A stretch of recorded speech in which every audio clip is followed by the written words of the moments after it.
ಇಲ್ಲ ಇಲ್ಲಮ್ಮ, ನಮ್ಮ ಏನು ನಾವು ಒಂದು ಕಂಪ್ಲೇಂಟ್ ಮಾಡ್ತಾ ಇದ್ದಲ್ಲ ಅವೆಲ್ಲ ಕ್ಲಿಯರ್ ಮಾಡ್ಕೊಂಡು ಬರ್ಬೇಕಲ್ಲಪ್ಪ. ಕಾನೂನಲ್ಲಿ ಏನಾಗುತ್ತೋ ತೀರ್ಮಾನ ಅದೆಲ್ಲ ಮಾಡ್ಕೊಂಡು ಬರ್ಲಿ. ಆಡಿಯೋ ಅವ್ರದೇ ಅನ್ನೋದಕ್ಕೆ ಕನ್ಫರ್ಮೇಷನ್ ಏನಾದ್ರು ತಗೊಂಡಿದ್ದೀರಾ ಸರ್?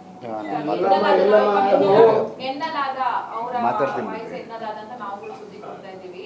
ಅದು ಕನ್ಫರ್ಮ್ ಹಾಗಾದ್ರೆ ಅಂತ ಹೇಳಿ ನಿಮ್ಮ ಸುದ್ದಿ ಆಧಾರದ ಮೇಲೆ ನಾವು ಈ ತರ ಸೋಷಿಯಲ್ ಮೀಡಿಯಾದಿಂದ ನಾವು ಕೇಳಿಸ್ಕೊಂಡು ಇಲ್ಲ ಅದು ಅದನ್ನ ಇದು ಮಾಡ್ತಾ ಇದ್ದೀವಿ. ಪೊಲೀಸು ಇದಕ್ಕೆ ಅವರು ಅದನ್ನು ಕ್ರಮ ಅವರು ತಗೊಳ್ತಾರೆ, ಅದನ್ನು ನಾವು ಮಾಡೋದಲ್ಲ, ಅವರು ಅದನ್ನು ಮಾಡ್ತಾರೆ. ಮಾಡಿದ ಮೇಲೆ ನಿಜಾಂಶ ಗೊತ್ತಾಗುತ್ತೆ. ಕೊಡಿ. ಈಗ ಅವರು ಹೊರಗಡೆ ಬಂದು ಕ್ಷಮೆ ಕೇಳಿದ್ರೆ ಅದು ಮುಂದಿನ ದಿನಗಳ ತೀರ್ಮಾನ. ಈಗ ಕೋರ್ಟಲ್ಲಿ ತೀರ್ಮಾನ ಆಗ್ಬೇಕಲ್ಲ, ಏನು ಕಂಪ್ಲೇಂಟ್ಗಳಾಗಿದೆ ಅವನು ಏನು ಎಲ್ಲರೂ ಸುಮಾರು ಜನ ಆಗ್ತಾ ಇದ್ದಾರೆ, 100 ಜನ ಕೇಸ್ಗಳಾಗ್ತಾ ಇದ್ದಾರೆ. ಕಲಾವಿದರ ಬಗ್ಗೆ ಕಲಾವಿದ ಮಾತಾಡಿದ್ರು ಸರ್. ಕಲಾವಿದರ ಸಂಘನೆಯಿಂದ ಏನ್ ನಿರ್ಧಾರಗಳಾಗುತ್ತೆ, ಏನೇನಾಗುತ್ತೆ, ಏನ್ ನಡೀತಿದೆ ವಾಣಿಜ್ಯ ಮಂಡಳಿ ಸರ್? ಅವ್ರಿಗೂ ಕರೆದಿವಿ. ಅವರು ನೀವೇನು ತೀರ್ಮಾನ ತಗೊಂಡಿದ್ದೀವೋ ಅದ್ರದ್ದು ಬದ್ಧವಾಗಿರ್ತೀವಿ ಅಂತ ಹೇಳಿ ನಮ್ಮ ದೊಡ್ಡ ಸರ್. ಈಗ ಎಲ್ರಿಗೂ ನಮಸ್ಕಾರ. ನಾನೇ ಸ್ವಲ್ಪ ಗೊಂದಲದಲ್ಲಿದ್ದೇನೆ ಇವಾಗ. ಕಮಲ್ ಸಿನಿಮಾಗಾಗಿ ವಾಣಿಜ್ಯ ಮಂಡಳಿ ಯಾಕೆ ಇದನ್ನು ಪ್ರಸ್ತಾಪ ಮಾಡ್ತಿದ್ದೀನಿ ಅಂದರೆ, ದಯವಿಟ್ಟು ಅನ್ಯತಾ ಭಾವಿಸಬೇಡಿ. ಜೋಗಿ ಮತ್ತು ನನಗೂ ಸುಮಾರು 30-35 ವರ್ಷದ ಸ್ನೇಹ. ಇವತ್ತು ಅವರು ನಮಗೆ ಕೆಲವು ಸಲಹೆಗಳನ್ನು ಕೊಟ್ಟಿದ್ದಾರೆ, ಹಾಗೆ ಕೆಲವು ಟೀಕೆಗಳನ್ನು ಮಾಡಿದ್ದಾರೆ. ಅದನ್ನು ನಾನು ಇಲ್ಲಿ ಪ್ರಸ್ತಾಪ ಮಾಡಲೇಬೇಕಾಗುತ್ತೆ, ದಯವಿಟ್ಟು ಕ್ಷಮಿಸಬೇಕು ಸರ್. ಖಂಡಿತ ಅದೇ ಪ್ರಶ್ನೆನೇ ಕೇಳ್ತಾ ಇದೀವಿ. 3 ಗಂಟೆಗಿದ್ದ ಪ್ರೆಸ್ ಮೀಟ್ ನ ಪ್ರೀಪೋನ್ ಮಾಡುವಂತ ಅವಶ್ಯಕತೆ ಏನಿತ್ತು? ಆ ಸಿನಿಮಾಗೋಸ್ಕರ ಮಾಡಬೇಕಾ? ಕನ್ನಡ ಸಿನಿಮಾಗಳಿಗೋಸ್ಕರ ಕನ್ನಡ ಚಲನಚಿತ್ರ ವಾಣಿಜ್ಯ ಮಂಡಳಿ ಏನ್ ಮಾಡಿದೆ? ಇಲ್ಲ, ಒಂದು ನಿಮಿಷ ಹೇಳ್ಬಿಡ್ತೀನಿ. ಅದಕ್ಕೆ ನಾನು ಬೆಳಗ್ಗೆ ಇದೇ ವಿಷಯ ಪ್ರಸ್ತಾಪ ಆದಾಗ ನಾನು ಕೇಳಿದೆ, ಯಾರಿಗೆ ನಾವು ಯಾರನ್ನೋ PRO ವೆಂಕಟೇಶ್ ಫಿಕ್ಸ್ ಮಾಡಿದ್ವೋ ಅವ್ರಿಗೆ ಕೇಳಿದೆ, 4 ಗಂಟೆಗೆ ಪ್ರೆಸ್ ಮೀಟ್ ಇದನ್ನು ಪ್ರೀಪೋನ್ ಯಾಕೆ ಮಾಡಿದಿರಿ ಅಂತ ಹೇಳಿ. ಅವರೊಂದು ಮಾತು ಹೇಳಿದ್ರು, ಸರ್ ಗೊತ್ತಿಲ್ಲ, ನಾನು 12ವರೆಗೆ ಪ್ರೆಸ್ ಮೀಟ್ ಮಾಡಿದ್ದೆ, ಅದು ಯಾರು ಅಲ್ಲಿ ಕಮಲಾ ಹಾಸನ್ದು 4 ಗಂಟೆಗೆ ಇದೆ, ಅದಕ್ಕೋಸ್ಕರ ನಾವು ಯಾರೂ ಬರಲ್ಲ, ದಯವಿಟ್ಟು ಅದನ್ನು ಪ್ರೀಪೋನ್ ಮಾಡ್ಕೊಳ್ಳಿ, ಇಲ್ಲಾಂದ್ರೆ ಆಗಲ್ಲ, ನಾವೆಲ್ಲ ಮಾಧ್ಯಮದವರೆಲ್ಲ ನಾವು ಅಲ್ಲಿ ಹೋಗಬೇಕು ಅಂತ ಅವ್ರು ಹೇಳಿದ್ರು ಸರ್. ಅದಕ್ಕೋಸ್ಕರ ಪ್ರೀಪೋನ್ ಮಾಡಿದೆ ಅಂತ ಹೇಳಿದ್ರು. ಇದು ಸತ್ಯ. ಅಲ್ಲ, ಒಂದು ನಿಮಿಷ ಇಲ್ಲ, ಒಂದು ನಿಮಿಷ ಅಲ್ಲ, ಒಂದು ನಿಮಿಷ ನಾನು ಹೇಳ್ತೀನಿ. ಅಲ್ಲ, ಪ್ರೀಪೋನ್ ಮಾಡಿದ್ರಿ ಅಂತ ಹೇಳಿದ್ರಿ ನೀವು ಅಲ್ವಾ? ನೀವು ಬರ್ದೇನೆ, ನೀವು ಬರ್ದೇನೆ, ಮಾಧ್ಯಮದವರು ಬರ್ದೇನೆ, ನಾವು ಯಾರಿಗೋಸ್ಕರ ಪ್ರೆಸ್ ಮೀಟ್ ಮಾಡೋಣ? ನನಗೆ ಬೇರೆ ಯಾರು ಹೇಳಿಲ್ಲ. ಚಲನಚಿತ್ರ ವಾಣಿಜ್ಯ ಮಂಡಳಿ ಆ ಸಿನಿಮಾದ ಪ್ರೆಸ್ ಮೀಟ್ ನ 2 ಅವರ್ ಲೇಟ್ ಮಾಡಿ ಅಂತ ನೀವು ಹೇಳ್ಬೋದಿತ್ತಲ್ಲ. ಅದು ಸಂಬಂಧಪಟ್ಟವ್ರು ಕೇಳಬೇಕು.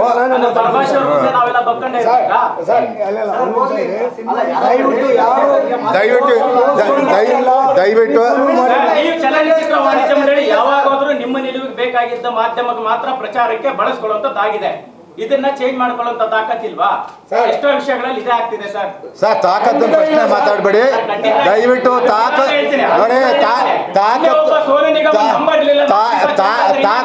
ತಾಕತ್ತದ ಬಗ್ಗೆ ಚಲನಚಿತ್ರ ವಾಣಿಜ್ಯ ಮಂಡಳಿ ಪ್ರಶ್ನೆ ಮಾಡಬೇಡಿ.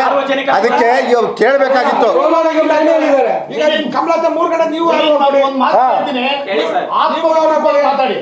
ಆತ್ಮವಂಚನೆ ಮಾಡ್ಕೋಬೇಡಿ. ಸಪೋಸ್ 3 ಗಂಟೆಗೆ ನಾವು ಕರೆದಿದ್ರೆ ನೀವೆಲ್ಲರೂ ಎಲ್ಲಿರ್ತಿದ್ರಿ?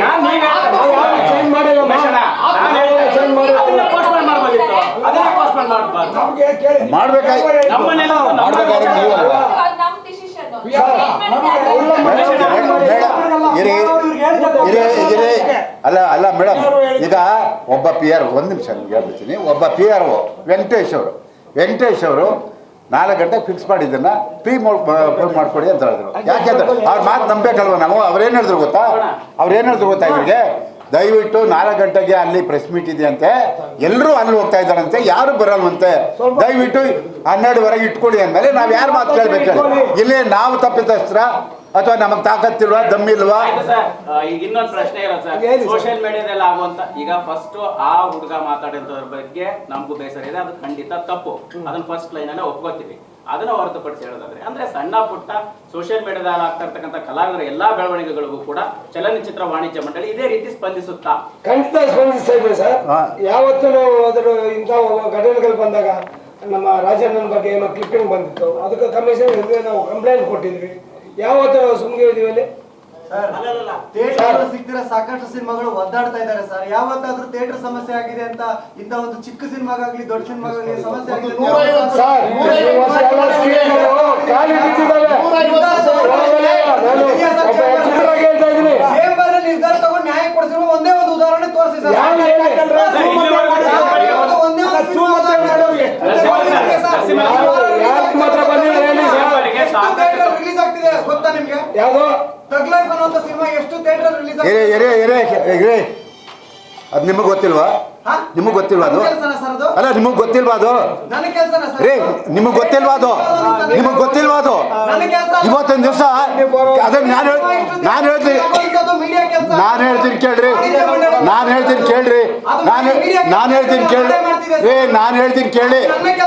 ಹೇಳ್ತೀನಿ ಕೇಳ್ರಿ ನಿಲ್ಲಿಸ್ತೀರಾ ಮಾತಾಡ್ತೀರಾ? ನಾನು ಹೇಳ್ತೀನಿ ಕೇಳಿ, ನಾನು ಹೇಳೋದನ್ನ ಕೇಳಿಸ್ಕೊಳ್ಳಿ ಅಷ್ಟೇ. ನಾನು ಹೇಳೋದನ್ನ ಕೇಳಿಸ್ಕೊಳ್ಳಿ. ಇರಿ ಒಂದ್ ನಿಮಿಷ. ರಾವಣ್ ಅನ್ನೋ ಒಂದು ಪಿಕ್ಚರು ದಯವಿಟ್ಟು ನೋಡಿ, ಇದನ್ನ ಕೆಡಿಸ್ಬೇಡಿ. ರಾವಣ್ ಅನ್ನೋ ಒಂದು ಪಿಕ್ಚರು ಬಿಡುಗಡೆ ಆದಾಗ ಎಂಟೈರ್ ಬೆಂಗಳೂರಿನಲ್ಲಿ ಎಲ್ಲ ಥಿಯೇಟ್ರಿಗೂ ಹೋಗಿ ಎಲ್ಲ ಪ್ರಿಂಟ್ ಎತ್ಕೊಂಡ್ಬಂದು ನಮ್ಮಲ್ಲಿ ಇದ್ದಿದ್ದು ಏನು ಕರಾರು, ಕರ್ನಾಟಕದಲ್ಲಿ 27 ಚಿತ್ರಮಂದಿರಗಳು ಮಾತ್ರ ಬಿಡುಗಡೆ ಆಗಬೇಕು ಪರಭಾಷೆ ಇರೋದು. 2ನೇ ವಾರ ಆದಮೇಲೆ ಬೇರೆ ಹೋಗಬೇಕು. ನಾನು ವಿಷಯಕ್ಕೆ ಬರ್ತೀನಿ, ದಯವಿಟ್ಟು ಯಾರೋ ಇದನ್ನು ಡಿಸ್ಟರ್ಬ್ ಮಾಡಬೇಡಿ. ಆ ಸಂದರ್ಭದಲ್ಲಿ ಅವತ್ತು ನಾವು ಮಾಡಿದ್ದನ್ನು CCIಗೆ ಕೇಸ್ ಹಾಕಿದ್ಮೇಲೆ CCI ನಮಗೇನು ಆಜ್ಞೆ ಮಾಡಿದೆ, ಇವತ್ತಿನವರೆಗೂ 1.5 ಕೋಟಿ ಖರ್ಚು ಮಾಡಿದ್ದೀವಿ. 1.5 ಕೋಟಿ ಖರ್ಚು ಮಾಡಿದ್ದೀವಿ. ನಿಮ್ಗೆ ಗೊತ್ತಾ ಸುರೇಶ್ ಅವರೇ? ಪ್ರಯತ್ನ ಮಾಡಿದ್ರಿ ಕೇಳಿ, ನಮ್ಮವ್ರು 2-3 ಜನ ಹೋಗಿ ಪ್ರತಿ ವಾರ ಕೇಳಿಸ್ಕೊಳ್ಳಿ, ಪ್ರತಿ ವಾರ ಡೆಲ್ಲಿ ಕೋರ್ಟ್ನಲ್ಲಿ ಅಲಿತಾ ಇದ್ದಾರೆ. ಯಾಕೆ ಅಂತ ಹೇಳಿದ್ರೆ ಇಡೀ ಭಾರತದಲ್ಲಿ ಯಾರು ಯಾವುದೇ ಕಾರಣದಲ್ಲೂ ಬಿಸ್ನೆಸ್ಗೆ ತೊಂದರೆ ಮಾಡಬಾರ್ದು, ಅವರವ್ರ ಬಿಸ್ನೆಸ್ ಅವರು ಮಾಡಬೇಕು. ಇದನ್ನು ಮಾಡಿದ್ದು ತಪ್ಪು ಅಂತ ಹೇಳ್ಬಿಟ್ಟು ಇವತ್ತು ನಮ್ಮ ವಾಣಿಜ್ಯ ಮಂಡಳಿಯ 3 ಜನ ಅವತ್ತಿನ ಪದಾಧಿಕಾರಿಗಳ ಮೇಲೆ ಕೇಸ್ ಆಗಿದೆ. 1.5 ಕೋಟಿ 1.25 ಕೋಟಿ ಇಲ್ಲಿವರೆಗೂ ನಾವು ಖರ್ಚು ಮಾಡಿದ್ದೀವಿ. ನೀವು ಯಾವ ಮಧ್ಯ ಪ್ರವೇಶ ಮಾಡಬಾರ್ದು ಅಂದಮೇಲೆ ಕೋರ್ಟ್ ತಾಕೀತು ಮಾಡಿದ್ಮೇಲೆ ನಾವು ಕೋರ್ಟಿಗೆ ತಲುಪಬೇಕಾ ಬೇಡವಾ?